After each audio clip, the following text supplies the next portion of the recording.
हजारों सालों से संतों ने ईश्वर के रूप को दिखाया और जगत का मार्गदर्शन किया। हिंदुस्तान के ऐसे ही महान संतों में एक हैं उड़िया बाबा, जो आज भी अपने चमत्कारी स्वरूप से आम जन को दिशा दे रहे हैं, जीवन जीने की प्रेरणा दे रहे हैं। उड़िया बाबा को शरीर त्यागे हुए ईश्वर में विलीन हुए 75 साल पूरे हो गए हैं। तो आज आपको सुनाते हैं उड़िया बाबा की वो कहानी जो शायद आपने आज तक नहीं सुनी होगी। आपने जीवन में कई बार सुना होगा कि चमत्कार हो गया, ईश्वर की कृपा हो गई, लेकिन साक्षात ईश्वर के रूप में भी कई सारे लोग यहाँ पर विद्यमान हैं। कहते हैं कोई इंसान के रूप में, कोई भगवान के रूप में धरती पर अवतार लेता है, तो कोई संत परंपरा के जरिए लोगों को ये समझाता है कैसे ईश्वर की भक्ति में अपने जीवन को यापन करना है। उड़िया बाबा उन्हीं में से एक थे। हजारों लाखों भक्त आज भी उनको फॉलो करते हैं, आज भी उनको याद करते हैं। उनकी कृपा से न जाने कितने परिवारों का घर चल रहा है और हजारों की तादाद में लोग आकर ये सोचते हैं कि बाबा ना होते तो क्या होता। शायद यही वजह है कि सनातन धर्म, सनातन परंपरा और ईश्वर की कृपा को आगे बढ़ाने की ये लगातार पहल चलती आ रही है। लोग बाबा को याद करके आज भी कहते हैं कि शायद ये कृपा ऐसी बनी रहे, ऐसी चलती रहे, हमारा घर चलता रहे, सारे दुख दर्द दूर हो जाए। आकर यहीं पर फरियाद करते नजर भी आते हैं।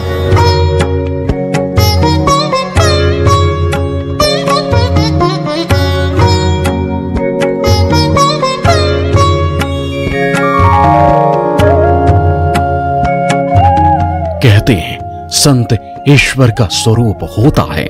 उनकी कृपा से ही जीवन में उत्थान और मोक्ष की प्राप्ति के रास्ते प्रचलित होते हैं। परम पूज्य उड़िया बाबा जी महाराज भारत के सिद्ध संतों में से एक थे।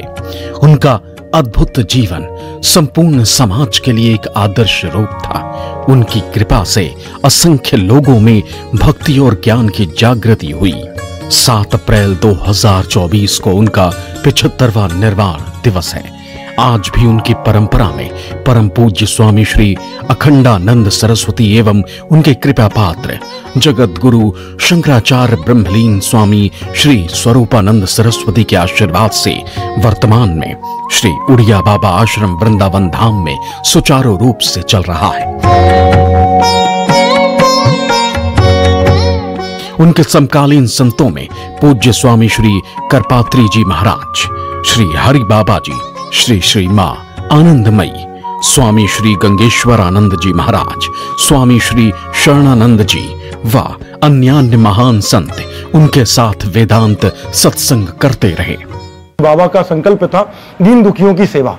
बाबा को अन्नपूर्णा की सिद्धि थी। वो आज भी यहाँ पे आश्रम में हर समय कितने भी लोग आ जाएं, कोई भूखा नहीं जा सकता। गरीब ब्राह्मणों के लिए और अन्य लोगों के लिए रहने की व्यवस्था है, दवाई की व्यवस्था है। अभी कुछ समय पहले एक भक्त आए थे, उन्होंने बताया मैंने अपनी गाड़ी में बाबा की फोटो लगा के रखी हुई थी। उनका एक्सीडेंट हुआ, बताया बाबा की फोटो मेरे गोद पे आके गिरी और मुझे कुछ नहीं हुआ, वो गाड़ी पूरी डैमेज हो गई। ऐसी कई घटनाएं। और मैं तो अपने जीवन में आए दिन यहाँ पे कुछ ना कुछ बाबा का चमत्कार देखता रहता हूँ। मुझे आश्रम के उत्थान के लिए, आश्रम के लिए अगर कोई भी मन में विचार आता है तो अपने आप बाबा वो व्यवस्था बना के रख देते हैं। 1949 में उड़िया बाबा ने शरीर त्याग दिया था, पर आज भी उनके लाखों हजारों भक्त उनकी कृपा के पात्र बने हुए। बाबा की समाधि के दर्शन करने आने वाले भक्त आज भी उनके एहसास को महसूस कर सकते हैं। उड़िया बाबा के अनन्य भक्तों में जगत गुरु शंकराचार्य श्री शांतानंद सरस्वती, स्वामी श्री प्रबोधानंद सरस्वती, महर्षि कार्तिकेय जी, श्री पलटू बाबा जी, गोवर्धन के सिद्ध संत पंडित गया प्रसाद जी, स्वामी सिद्धेश्वर आश्रम जी व अन्य संतों के नाम उल्लेखनीय हैं। उड़िया बाबा जी महाराज को बाल्यकाल से ही अनंत सिद्धियां प्राप्त थीं। मां अन्नपूर्णा उनको सिद्ध थी। कैसा भी बिहार जंगल हो, सभी लोगों के भोजन की व्यवस्था वो अपनी सिद्धि से कर दिया करते थे। जहां कहीं भी वो रहते, बराबर भंडारों का तांता लगा रहता था। उन्होंने अनेक भक्तों को प्राण दान दिया, रोग मुक्त किया आर्थिक संकटों से उबारा एवं अन्य आपत्तियों से रक्षा की। भक्त उनका भगवान शिव के भाव से रुद्राभिषेक करते तो कभी कृष्ण रूप में उनकी झांकियां सजाते। कई उत्सवों पर भक्त इष्ट रूप में उनका पूजन अर्चन करते थे। वो भक्तों के लिए सब कुछ करते हुए भी इस भाव से रहते थे कि जैसे उन्होंने कुछ नहीं किया। पूज्य स्वामी जी महाराज का जो पूरा संदर्भ था वो शास्त्रीय और जो समाधान परक था कि जो लोग जिस तरह की शंका लेके आते थे उसको शास्त्र के आधार पर वो स्पष्ट कर देते थे। इसलिए वो पूरी की पूरी परंपरा बहुत वैदिक और विद्वत्तापूर्ण थी और उसी से वो समाधान लोग प्राप्त करते थे। के जाने के 75 वर्ष बाद भी इतनी बड़ी संख्या में लोग उनको स्मरण करते हैं, वो यही इस बात का प्रमाण है कि उनकी आध्यात्मिक शक्ति कितनी सक्षम है आज भी। कहते हैं उड़िया बाबा जी महाराज ने कामाख्या में मां जगदम्बा की आराधना की तो मां साक्षात प्रकट हुई और उनको एकाकार कर लिया। कालांतर में वो नित्य निरंतर समाधि में लीन रहते थे। बाबा के विचार का उत्कर्ष, चित्त की समाधि, जीवन की प्रेममयता और रहने की सादगी पास रहकर देखने योग्य थी। भक्त उनको सर्वज्ञ एवं सर्वशक्तिमान मानते थे। बहुतों के तो वो महज सद्गुरु ही नहीं बल्कि इष्ट देव भी थे। मुंबई से आए गीतकार चंदन राय कहते हैं, मुझ पर विशेष कृपा है बाबा जी की। जीवन में जो बदलाव हुए सिर्फ महाराज जी के कारण हुए।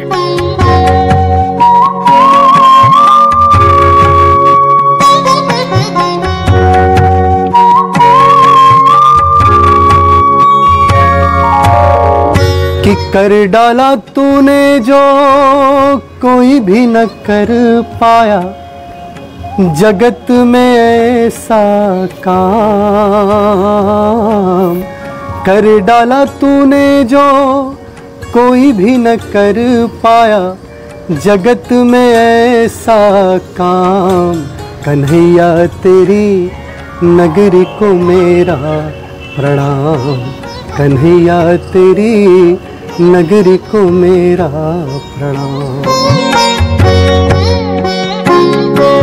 जब मैंने उड़िया महाराज जी का चित्र देखा तो उस चित्र में ही एक आकर्षण था, जो उनके प्रति और जानने की उत्सुकता जो है मेरे मन में बढ़ा रहा था। और फिर मैंने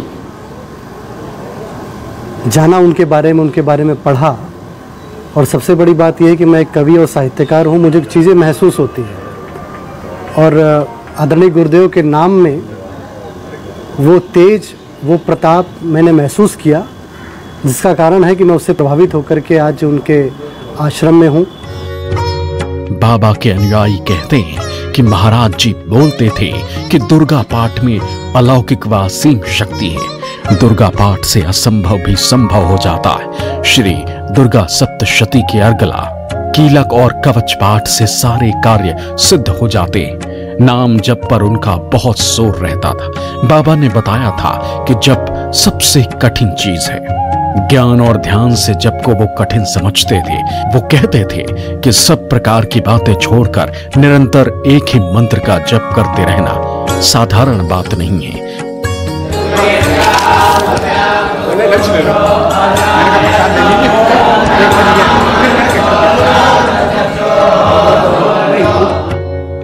सात अप्रैल यानी रविवार को बाबा जी का 75वां निर्माण दिवस है। अपने शरीर के त्याग और ईश्वर में लीन हुए उनको 75 वर्ष हो जाएंगे। हजारों की संख्या में बाबा की समाधि पर लोग आने शुरू हो चुके हैं कि बस आशीर्वाद मिल जाए, जीवन सुधर जाए। वरुण सिन्हा, वृंदावन न्यूज़ 24। वक्त हो गया एक छोटे से ब्रेक का। आप देखते रहिए न्यूज़ 24।